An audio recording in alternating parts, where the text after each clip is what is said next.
Mayability, the podcast of the ARC Southern Maryland. The clients, staff, and I'm Rita Rich, talked about a piece of American history recently that few people remember or talk about in school, the ADA, or Americans with Disabilities Act. Are you surprised when I told you that something was signed into law by the first president named George Bush? George Washington. That's the first president named George, but there was a George Bush before George W.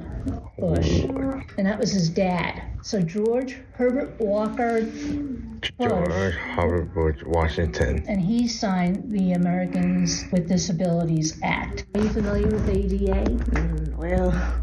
I never heard of it. So let's start off this episode of See Me, See My Ability, remembering all the hundreds and thousands of advocates, lobbyists, lawmakers, parents, teachers, and people over the course of our nation's history who led to the 1990 signing of a law by the first President Bush, George Herbert Walker Bush, number 41. And let's remember all the people who crawled upstairs to get into planes and fly around the world and our country, and the hundreds who dragged themselves out of their wheelchairs and climbed the steps of the U.S. Capitol building in the 1980s to prove a point. It is an obvious point. We all need extra help and consideration from time to time to gain access to places, even if it's just because when we get older in age, our abilities change. Happy 34th birthday to the ADA, Americans with Disabilities Act. And now here's more of an example of how the state of Maryland is not waiting for the federal government to act in order to do something about a tragic problem, and that is the Purple Alert. Maryland joins only one other state in passing a law that creates a special law enforcement alert or tool for those of us with developmental, intellectual disabilities, and other handicaps who go missing from programs in our home. And that other state, the first state in our union to pass that type of alert, is Florida. A few weeks ago, I talked with Delegate Michelle Guyton of Baltimore and Southern Montgomery County Delegate Aaron Kaufman. First, Delegate Guyton. We modeled much of this Purple Alert bill off of the state of Florida. So you've done some great research there, Rita. I actually was approached by some families a few years ago who had children on the autism spectrum and who are very concerned about the fact that kids on the autism spectrum do tend to elope and they do tend to go towards water. If you do not find them quickly, then terrible, terrible things can happen. And I think we heard some of that in testimony this year while we were trying to pass this bill. So at that time, I actually drafted the bill that we ended up passing this year, but was told by the Maryland State Police that they were expecting this to pass as a national initiative, and that the feds were going to put in place a national Purple Alert, similar to the Amber Alert or the Silver Alert, right? So at that time, we dropped the bill and decided to wait for those regs to go into play from the federal initiative, only to be made aware after Delegate Kaufman and also Delegate Corman, who was sort of our third in this bill this year, read about Rashawn Williams and the fact that he had gone missing for so long in Montgomery County, and there was no special alert system to help find him. At that time, I went right back to the Maryland State Police and said, what happened? Why didn't this go into effect? And got the answer that, the feds never did it. They didn't really get around to it. Congress is very dysfunctional right now. And it became very, very clear to us that if we're going to take care of our vulnerable citizens in Maryland, then we're going to have to do it as Maryland legislators. So I took that bill that I had drafted a few years ago, and we introduced it again this year. So that's the history of that particular legislation. In October of last year, 2023, 31-year-old Rashawn Williams eloped, or just walked away from a day program he was attending, hopped on a public transit bus, and was captured on videotape entering the Glenmont Mass Transit train station. His family pushed authorities to search for him and pushed for Metro to release to reporters on TV the video of him entering the station. Williams was found nearly 6 days later, locked in a closet in Glenmont, without food or water. You don't have to wait for the feds to do good things. No, and I think we've learned over the past several years that it's really not a wise thing to wait for the feds to do good things. We need to take care of our own here in Maryland. Aaron, do you want to add anything about the Purple Alert legislation? Yes, I do. I myself have cerebral palsy, and I believe I'm the first person with a permanent disability. Some delegates became disabled as they got older, but with a permanent disability since somebody who was blind served in 1974. Disability is always an issue that is close to my heart.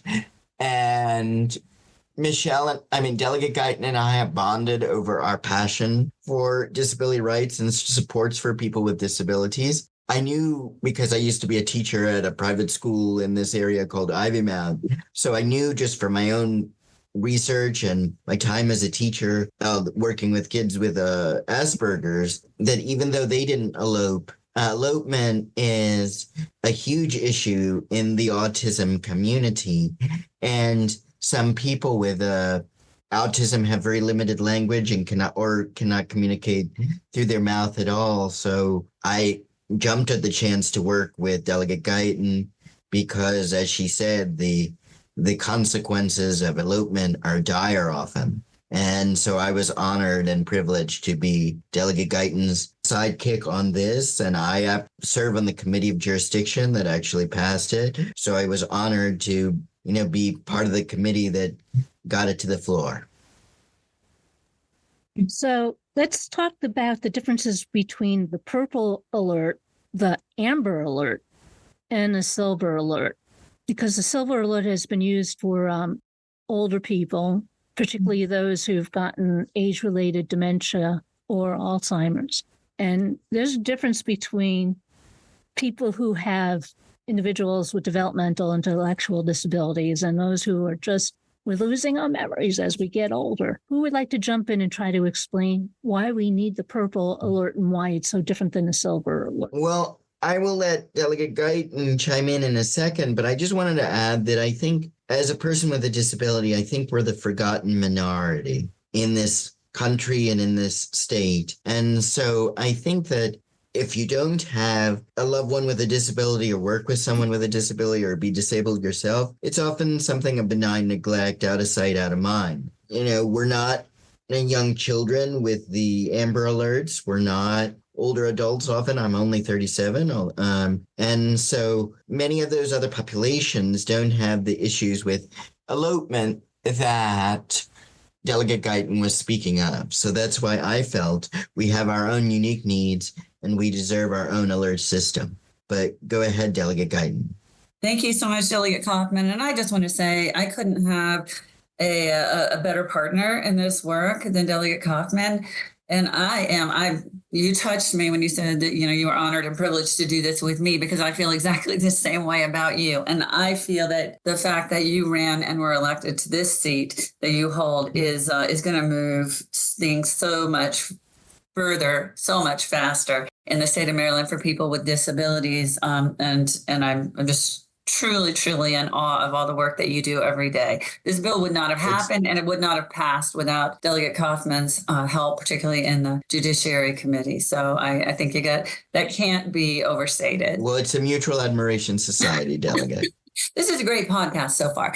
But back to the question at hand. I do want to say, back up a little bit. I think he's also very, very correct in that everybody comes into lawmaking with sort of their own set of priorities. And while I tell people, many people do care, many legislators do really care about the disabilities community, it's not their number one. It's not their number two. It may be their number 3, 4, or 9. And obviously you're sitting here with two people for whom it is our number one. And while Delegate Kaufman deals with struggles every day that he overcomes beautifully, there are still challenges there. I do have a loved one. Actually, my children I describe as colorfully neurodiverse. And so this is something I also have experienced on a firsthand basis, and what drove me to run for the legislature, because he's right. This is a group of people, a very large and very exponentially growing group of people that is often neglected. neglected in our lawmaking. Let me So- do the devil's advocate thing before we run out Sure. of time. I'm a commuter. I live in Silver Spring, Maryland, and I go regularly to Southern Maryland, Waldorf, St. Mary's, Calvert County.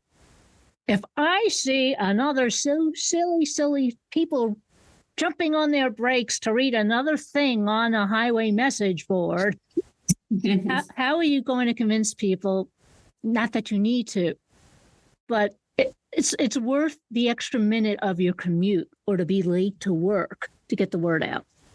Yeah, thank you for that question. And I do want to point out that there is so much more to having a certain alert than just those signs over the highway. So the signs over the highway, specifically for the Amber Alert, are for children who have been abducted in a car. They don't put it up for anything else. For the Silver Alert, it's for an older person with Alzheimer's who has absconded in their own car, usually. And so those are very specific to highway situations, right? Well, there are other pieces of an alert system, like working collaboratively with the media, with radio, with TV, and having a coordinated attack to try and get information out to the public and also to find the missing person. They really don't have anything specifically to do with those highway signs. So I'll let you breathe easier on that. You won't be slowed down, but certainly we know that those alerts do work.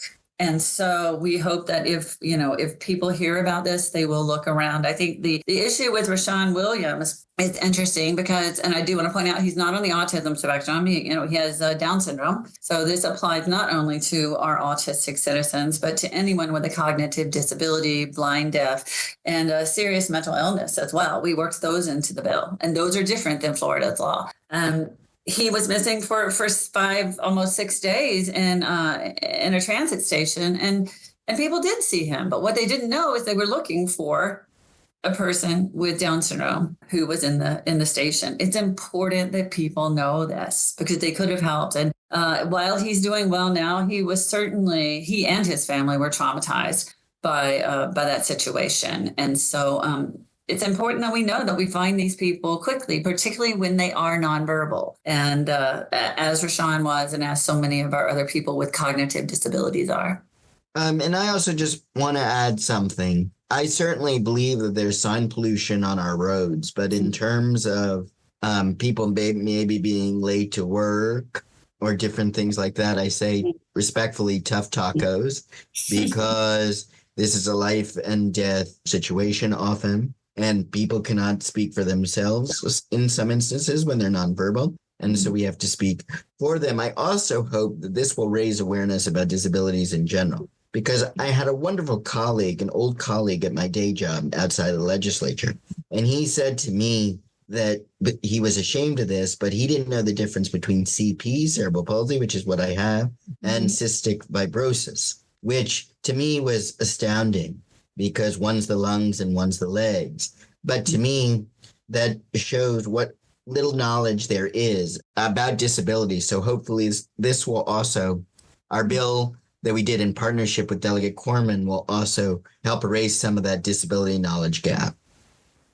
And another great piece to that, and I think that's a wonderful thing to bring up, Delegate Kaufman, is not only are we hopefully educating the public, we're educating law enforcement.